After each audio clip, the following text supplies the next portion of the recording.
Hello, it's time for Combat Patrol Carnage.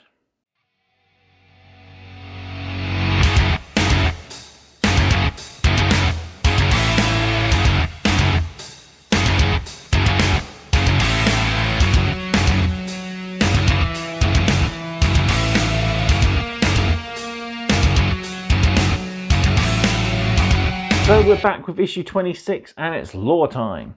So we learn all about the Spiritstones and the importance of the Aeldari race. We look a bit more at the Immaterium as we look behind the veil. And we name the spirit inside our Wraithlord. So before we head to the table and do all that, don't forget to do all the usual. Like the video, subscribe to the channel and drop me a comment down below. I love hearing back from you guys, and there's a link in my community page to the Discord server. If you want to join me over there, we'll have a friendly hobby chat 24/7 near enough. Finally then, Combat Patrol Carnage is proudly sponsored by warbay.shop, your one-stop supply for all your hobby needs. They stock everything you need from new and used models for your armies and different game systems, to all your hobby supplies and your gaming equipment as well. They're also stockists of Hachette partworks, including Combat Patrol. So if you're looking for extra issues, check out the link in the video description, and who knows, you might find your next hobby project at a bit of a discount. Right, let's head to the table and read our lore and name the Wraithlord.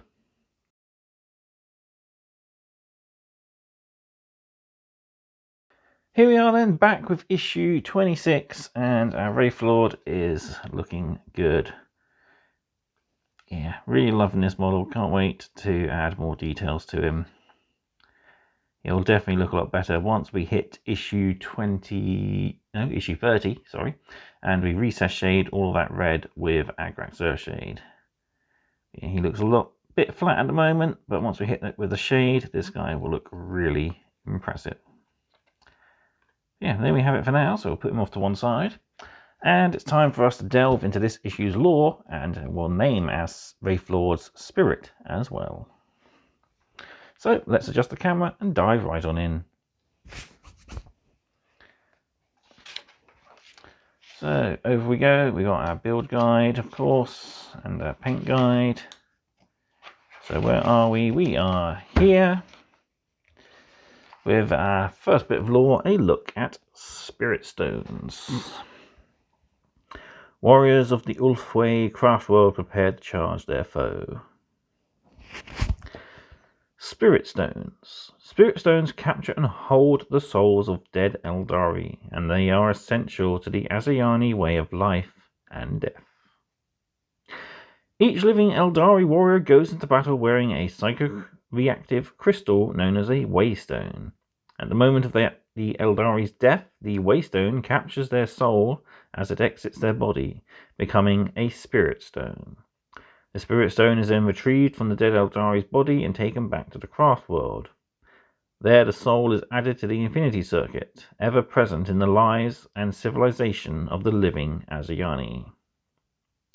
If the souls need to be retrieved from the Infinity Circuit and placed into Ghost Warrior bodies, they are guided back into Spiritstones by Spirit Seers, ready to wage war against the enemies of the Asayani once more.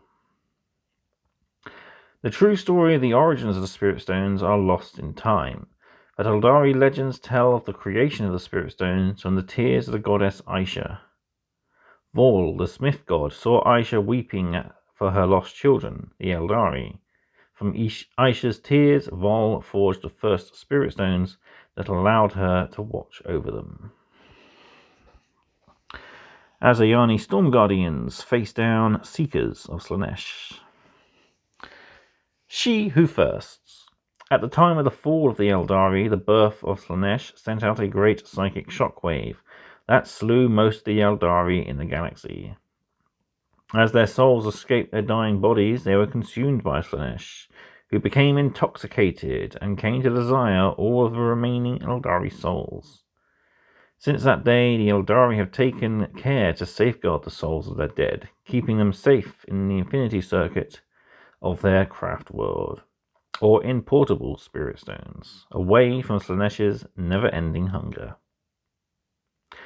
Should a precious Spiritstone be destroyed, the soul within it will be released into the warp there to be captured and devoured by Slaanesh, a fate worse than death for the Aeldari.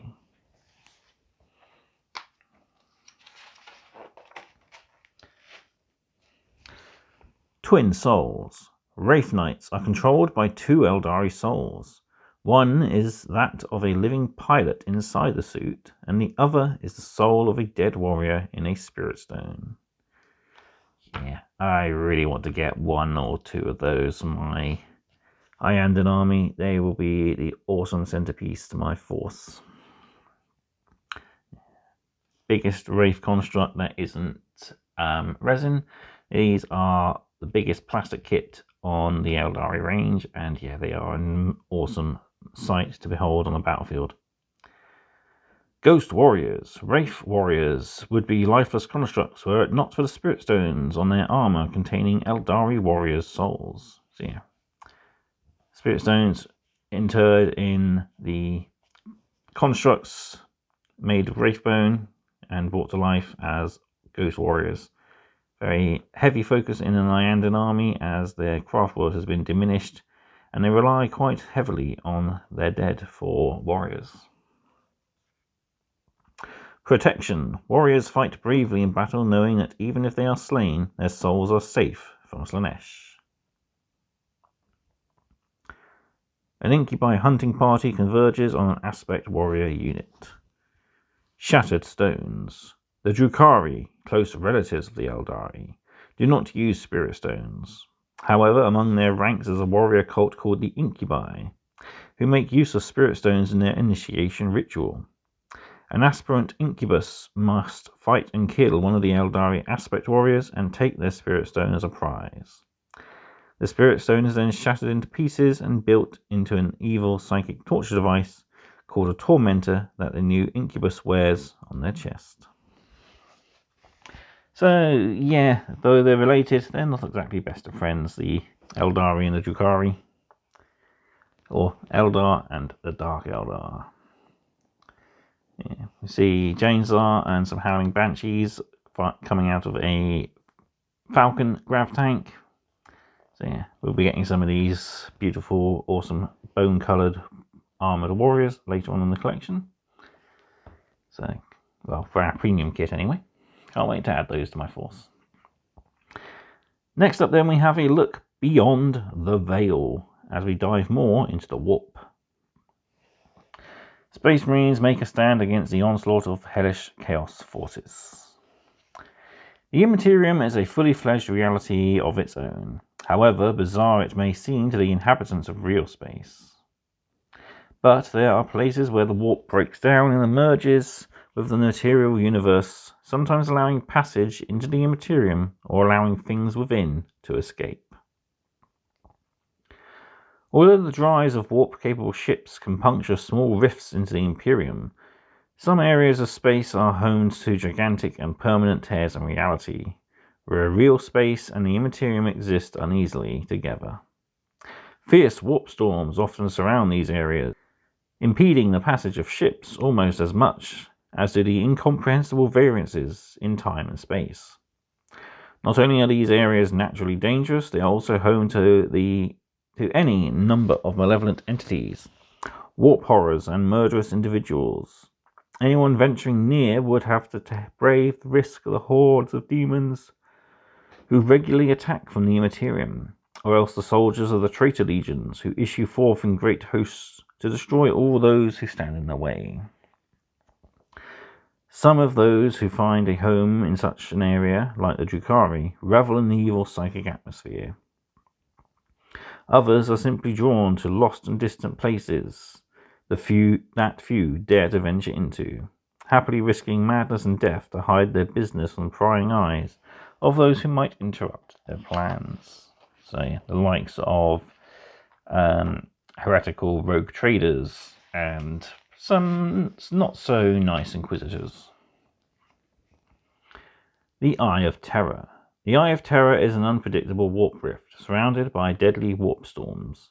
It was formed by the fall of the Aeldari and the birth of Slaanesh.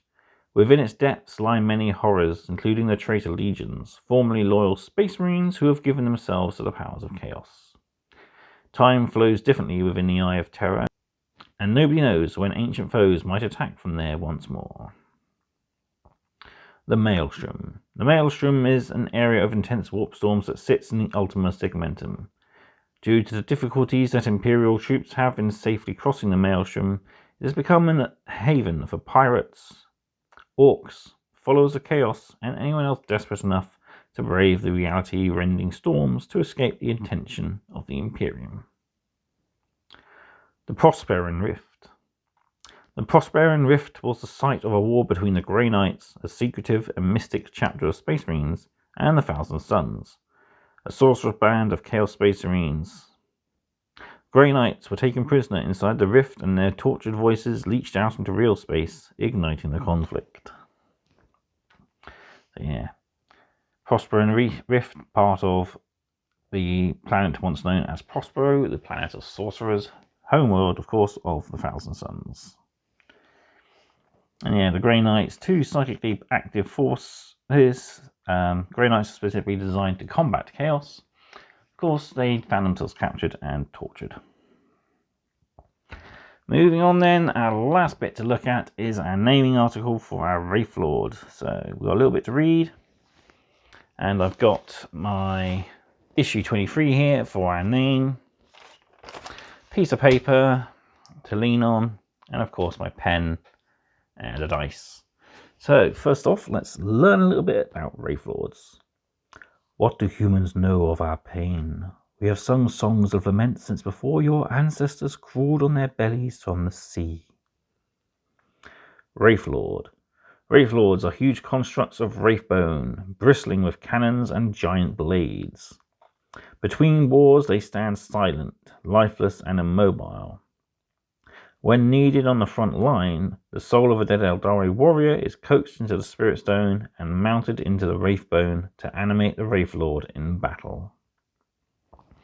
So we've got our background table here, which we can roll on in a minute. But for now, we are going to name our Aeldari. So the particular Aeldari spirit that is within the Spiritstone. So let's bring in 23. Find our Aeldari table, and we'll just need to roll really there. So the name of our Aeldari is table 6 and 2. Ooh, we've already got Bettine, so we're going to have to re-roll that. We've got a 5 followed by a 4. So this is Sigurvein.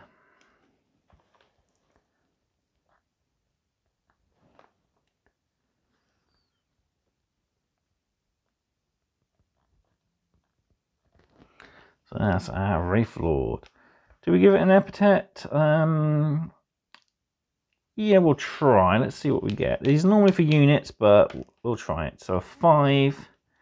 We could get something nice. Followed by a 3. Death Shadows, or we'll call it the Death Shadow. Actually, don't we have that? No, we don't.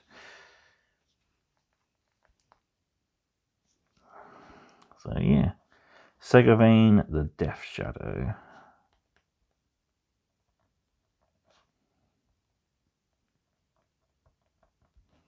So that's an interesting name and title. So we've built and painted our Wraithlord, and we'll be playing with it next issue. So let's hit that chart, that tick box while we're here. So we'll roll on the background for our Wraithlord. What do we get? A 4. So the soul in this Wraithlord was only recently summoned from the Infinity Circuit for war. So a pretty fresh entity drawn into combat. So pretty cool.